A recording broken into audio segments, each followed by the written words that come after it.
Hello students and welcome to utter study point. Solid state physics के अंदर हम जब क्रिस्टल स्ट्रक्चर पढ़ते हैं तो सबसे पहले हम अज्यूम करते हैं कि हमने स्पेस में कुछ इमेजिनरी पॉइंट्स वहाँ पे रखे हैं जिनको क्या बोलते हैं, लेटिस पॉइंट्स बोलते हैं, है ना। और उनके ऊपर एटम्स या फिर जो मॉलिक्यूल्स होते हैं उनको अरेंज करके जिनको बेसिस बोलते हैं उनसे हम पूरा एक क्रिस्टल हम बना पाते हैं, है ना। तो लेटिस प्लस बेसिस होता था हमारा क्रिस्टल। नेक्स्ट हमने क्या किया कि उसका जो क्रिस्टल स्ट्रक्चर है, उसके ज्योमेट्रिकल जो स्ट्रक्चर है उसको समझने के लिए हमने पाया कि जो क्रिस्टल लेटिस है वो कुछ पैरेलल प्लेन से जो कि इक्वी डिस्टेंस पे होते हैं उनसे मिलकर बना होता है। अब वो जो प्लेन्स होते हैं वो कैसे भी हो सकते हैं क्योंकि लेटिस जो है वो लेटिस पॉइंट्स है वो 3D में चारों तरफ से सिमेट्रिकल होते हैं और उनके जो डिस्टेंस है वो भी क्या होती है, सेम होती है। तो वहाँ पे हमने पाया कि जो वो लेटेस्ट पॉइंट्स है वो किसी भी प्लेन पे माने जा सकते हैं, तो उनसे निकलने वाला एक प्लेन वहाँ पे मौजूद रहता है। और वह प्लेन कैसा भी हो सकता है, जैसे कि ये भी एक प्लेन है, ये भी एक प्लेन है, ये भी एक प्लेन है। देखिए कि इनके बीच की जो डिस्टेंस है वो क्या रहेगी, सेम रहेगी, इक्वी डिस्टेंस है एंड पैरेलल यहाँ पे रहेंगे। ये प्लेन है, ये भी प्लेन है। और ये जो अब जो खूब सारे प्लेन्स यहाँ पे बनने वाले हैं वो क्या हो जाएंगे, फिर एक सेट ऑफ पैरेलल प्लेन्स यहाँ पे हो जाएंगे। जैसे कि ये भी एक प्लेन बन सकता है, ऐसे भी एक प्लेन हो सकते हैं। यानी कि जो लेटिस पॉइंट्स है वो अब किसी प्लेन के हिस्से में होंगे। और इन प्लेन्स को जो ओरिएंटेशन है या फिर इनकी जो पोजीशन है वो बताने के लिए हमारे पास 3 नंबर होते हैं, एच, के एंड एल, जो कि कहलाते हैं मिलर इंडिसेस।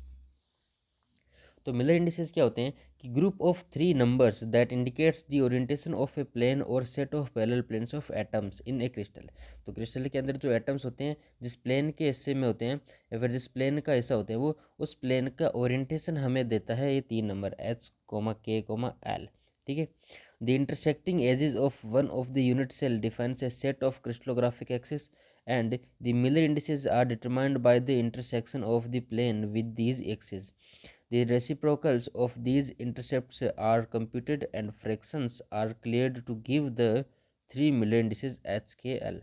अब क्या होगा कि हमारे पास जो यूनिट सेल होती है उस यूनिट सेल में खूब सारे प्लेन्स होंगे क्योंकि जो कॉर्नर पे जो एटम्स है उनसे जो प्लेन निकलेगा उस प्लेन का हमें देखना है कि जो क्रिस्टलोग्राफिक एक्सिस है, जैसे कि इस लेटिस की मैं बात करूं तो यहाँ पे देखिए कि जो क्रिस्टलोग्राफिक एक्सिस कौन सी, X axis, Y axis and Z axis, वहाँ पे वो प्लेन कैसे इंटरसेप्ट कट कर रहा है ना। तो यहाँ पे देख सकते हैं कि एक्स एक्सिस पे कट कर रहा है और वाई के ये बिल्कुल पैरेलल है तो इन्फिनाइट पे जाके कट करेगा, और जेड के भी ये पैरेलल है तो उसको भी इन्फिनाइट पे जाके कट करेगा।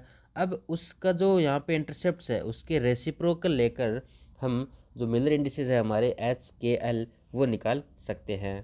ठीक है। तो देखिए कि कुछ एग्जांपल्स हैं यहाँ पे प्लेन जो कि यूनिट सेल के अंदर ऐसे बन सकते हैं। देखिए 1 1 0 है, ये भी इस पॉइंट से इन चारों पॉइंट से निकलने वाला एक प्लेन हो जाएगा। यहाँ पे क्या हो जाएगा कि यहाँ पे जो पॉइंट्स है इनसे निकलने वाला एक प्लेन हो जाएगा। तो इस तरीके से वहाँ पे अलग अलग तरीके से प्लेन वहाँ पे मौजूद रहते हैं। जैसे कि यहाँ पे देखिए कि ये भी प्लेन हो गया, ये भी इसका, और ये प्लेन सिर्फ एक या दो नहीं होते, इनका पूरा सेट होता है। यहाँ पे पूरे पैरेलल प्लेन्स का यहाँ पे क्या होता है, सेट होता है, जो कि इक्वी डिस्टेंस पे वहाँ पे मौजूद रहते हैं। नेक्स्ट अगर हम बात करें कि जो मिलर इंडिसेस है उसको कैसे फाइंड आउट करना है तो उसके मेथड्स हैं जो कि आपको याद रखने हैं। To specify the orientation of a crystal plane the following method is adopted. First है take a set of axis A B C which may be primitive और नॉन प्रिमिटिव। तो सबसे पहले जो जो यूनिट सेल है वो गिवन है, उसके आपको 3 एक्सिस ले लेने हैं, ए बी सी। सेकंड है find the intercepts on these axis in terms of respective lattice constants. If these intercepts are in the ratio PA ratio QB ratio RC, then intercepts will be in the ratio P ratio Q ratio R। ठीक है। तो अब देखेंगे कि जो plane है वो उस लेटिस पे कहाँ पे उसको कट कर रहा है, जो इंटरसेप्ट्स हमें मिलने हैं उसके साथ हमें जो रेशियो है वो देखना है, P ratio Q ratio R, है ना। फिर नेक्स्ट है कि take the reciprocal of these numbers and convert these into smallest integers having the same ratio. This can be done multiplying each reciprocal by a number obtained after taking LCM of denominator. The result is written as h, k, l. These indices h, k, l are called Miller indices, है ना। इसको हम example से पूरे अच्छे तरीके से समझेंगे। ये सिर्फ थियोरेटिकल है, आपको ये लिखना है और याद रखना है कि कैसे जो मेथड्स है वो हम आप मिलके इसको जो प्लेन से मिलर इंडिसेस है उसको हम निकाल सकते हैं।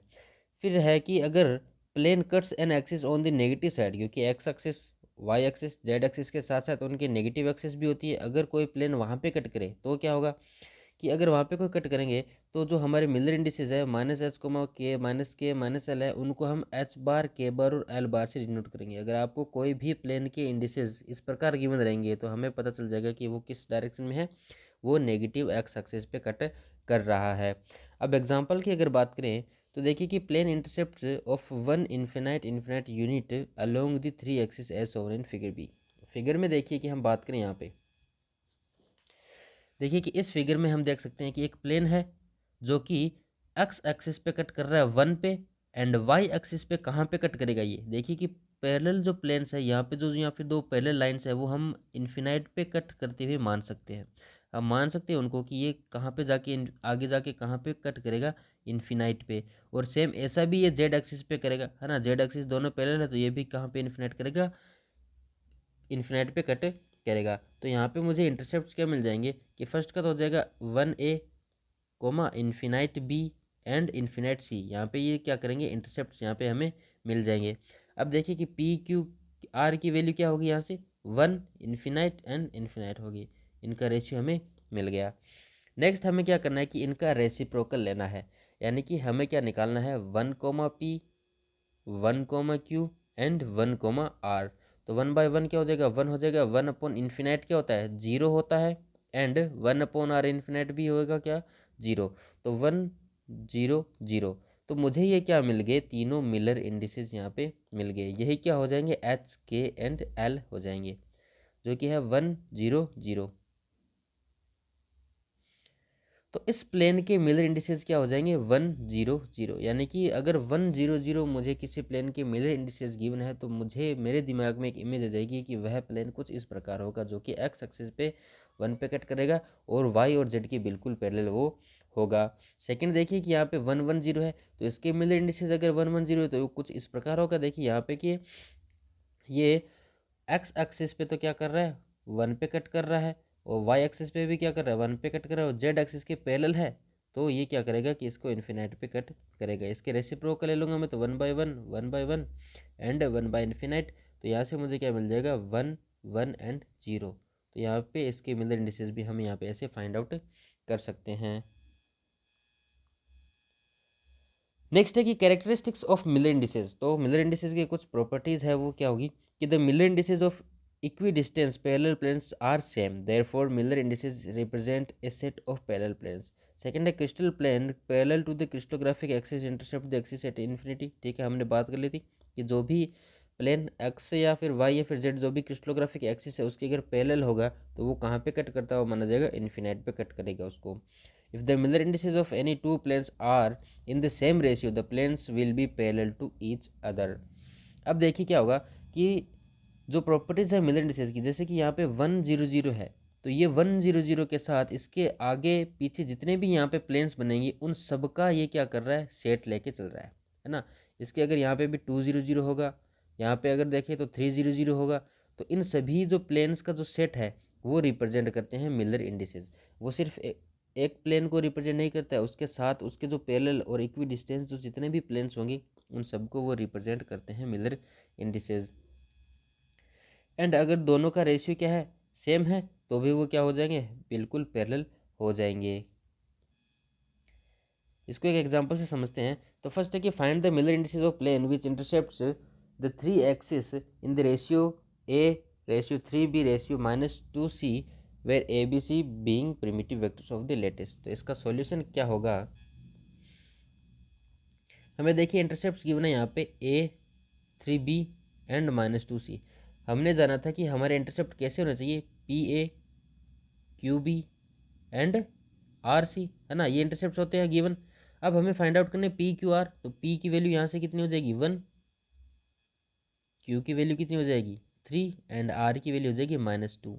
अब इन p q r जो है इंटरसेप्ट आ गए हमारे पास। अब हमें क्या लेना है, इनका रेसिप्रोकल लेना है।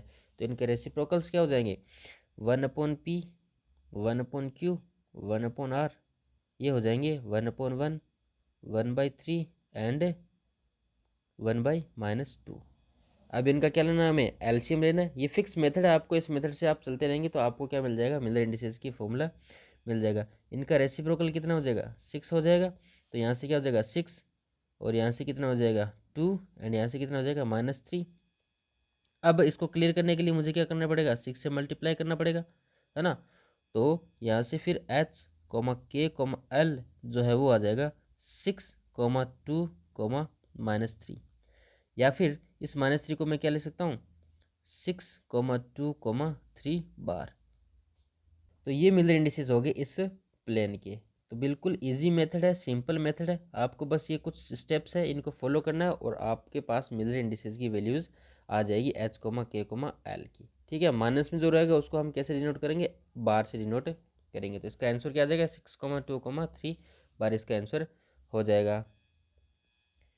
फिर नेक्स्ट क्वेश्चन की बात करें तो A crystal plane cuts intercepts of 1.49 angstrom, फिर 2.58 angstrom and 1.25 strong along the three crystallographic axes. If A, B, C are 3, 5.12 and 4.8 है तो find the Miller indices of the plane। अब देखिए हमें गिवन क्या है, इसका सॉल्यूशन देखें तो हमें गिवन है इंटरसेप्ट्स, यानी कि अगर मैं बात करूं कि p a q b and यहाँ से क्या हो जाएगा आर सी, इनकी वैल्यू हमें गिवन है 1.49 एंगस्ट्रॉन्ग, 2.58 एंगस्ट्रॉन्ग एंड 1.25 एंगस्ट्रॉन्ग। ठीक है, अब देखिए ए एंड बी की वैल्यू हमें गिवन है, तो यहाँ से क्या हो जाएगा P into 3.01 angstrom, Q into क्या हो जाएगा 5.12 एंगस्ट्रॉन्ग एंड R इंटू हो जाएगा 4.8 एंगस्ट्रॉन्ग, बराबर किसकी हो जाएगा 1.49 एंगस्ट्रॉन्ग, 2.58 एंड 1.25 एंगस्ट्रॉन्ग। अब देखिए यहाँ से मैं क्या निकाल सकता हूँ, P and Q and R की वैल्यू निकाल सकता हूँ, तो इनको मैं इक्वल में भेज दूंगा।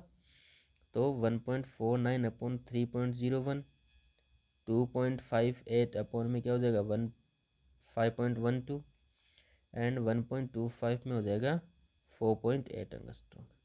तो यहाँ से P, Q और R की वैल्यू क्या आ जाएगी, अगर इनको मैं डिवाइड करूँ तो मुझे मिलेगा, देखिए यहाँ से कट हो सकते हैं, तो ये हो जाएगा 1.202, 1.198 एंड 1.3.84। तो ये आ गया वैल्यू इनकी P, Q, R की। अब इनको मैं रेसिप्रोकल ले लूँ तो 1/P, 1/Q एंड 1/R क्या हो जाएगा, ठीक है, इनका भी रेसिप्रोकल हो जाएगा, तो ये ऊपर चले जाएंगे 98 एंड 3.84। यहाँ से देखिए कि मैं इनको अप्रोक्सीमेट क्या लिख सकता हूँ 2, 2 एंड 4, तो ये हो गया 1/Q, 1/Q, 1/R। ठीक है, इसको मैं आगे और भी सिंप्लीफाई कर सकता हूँ, तो H के L क्या हो जाएंगे, सिंप्लीफाइड कर दूंगा मैं तो 1:1:2, 2 से डिवाइड कर दूंगा मैं दोनों को, तो ये आ गया मेरा final answer H, K, L का, है ना। तो ये भी देखिए कि 2,2,4 को भी आप रख सकते हैं, लेकिन इसको और भी सिंप्लीफाई कर सकते हैं। हमें क्या मिनिमम सिंप्लीफाइड जो वैल्यूज़ है वही रखनी है, क्योंकि बाकी सब क्या हो जाएंगे, वैसे भी तो ये क्या हो रहा है, एक सेट ऑफ पैरेलल प्लेन्स को रिप्रेजेंट कर रहा है, तो ये भी आ जाएगा इसमें, इसमें 4, 4, 6, 8 भी आ जाएगा, ये सारे जो प्लेन्स है वो सब इसमें आ जाएंगे। तो मुझे सिंपलेस्ट जो वैल्यू है वो रखनी है, और इसका आंसर आ जाएगा 1, 1 एंड 2। तो ये इसका आंसर हो गया 1, 1, 2। फिर नेक्स्ट क्वेश्चन की बात करें तो नेक्स्ट क्वेश्चन में क्या है कि हमें गिवन है कि इन a crystal whose primitives are, ठीक है, तो हमें गिवन क्या है, ए, बी एंड सी गिवन है 2, ए प्लेन हैविंग मिलर इंडिसेस 2, 3, 1। अब देखिए यहाँ पे मिलर इंडिसेस गिवन है H, K, L जो कि कितने 2, 3 एंड 1। ठीक है, cuts and intercepts 1.2 angstrom along x axis, find the length of intercepts along y and z axis। तो यहाँ पे देखिए हमें इंटरसेप्ट्स की लेंथ पूछ ली है, हमें मिलर इंडिसेस गिवन है और प्रिमिटिव वेक्टर्स की जो वैल्यू है वो भी गिवन है। तो देखिए कि H, K, L हमें गिवन है 2, 3, तो यहाँ से देखिए कि मैं क्या निकाल सकता हूँ, इनके जो रेसिप्रोकल थे, यानी कि जो रेसिप्रोकल है वही तो हमें क्या देते हैं, मिलर इंडिस देते हैं, तो इनकी वैल्यू क्या होगी यहाँ से 2, 3 एंड 1। ठीक है, H, K, L क्या होता है 1/P, तो H के बराबर होता है। तो यहाँ से देखिए कि जो P, Q एंड R है उसकी वैल्यू क्या हो जाएगी 1/2, 1/3 एंड 1। ठीक है, और इनका रेसिप्रोकल अगर मैं ले लूँगा तो रेसिप्रोकल लेके क्या हो जाएगा, ये 3:2:6 हो जाएगा। तो ये आ गया हमारे पास P, Q, R। अब इंटरसेप्ट्स की अगर जो बात करते हैं तो वो कैसे होते हैं, वो होते हैं p a, q b and r c, ये होते हैं हमारे इंटरसेप्ट। तो यहाँ पे पुट कर देंगे वैल्यू, तो क्या आ जाएगा कि 1.2 मल्टीप्लाई में 3, 1.8 मल्टीप्लाई में 2 एंड 6 मल्टीप्लाइड में 2। यहाँ से कितना आ जाएगा 3.6, ये क्या आ जाएगा 3.6 और ये आ जाएगा 12। अब देखिए कि जो इंटरसेप्ट कट है वो कितना गिवन है 1/2 है, तो इसको मैं सिंप्लीफाई कर लूँगा। तो यहाँ से डिवाइड कर दूंगा मैं 3 से सबको, तो 1.2 हो गया, सेकंड भी 1.2 हो गया और थर्ड हो गया 4। ठीक है, तो बाकी के जो देखिए कि एक्स वाला आ गया ये, और वाई इंटरसेप्ट हो गया 1.2 और जेड इंटरसेप्ट हो गया 4।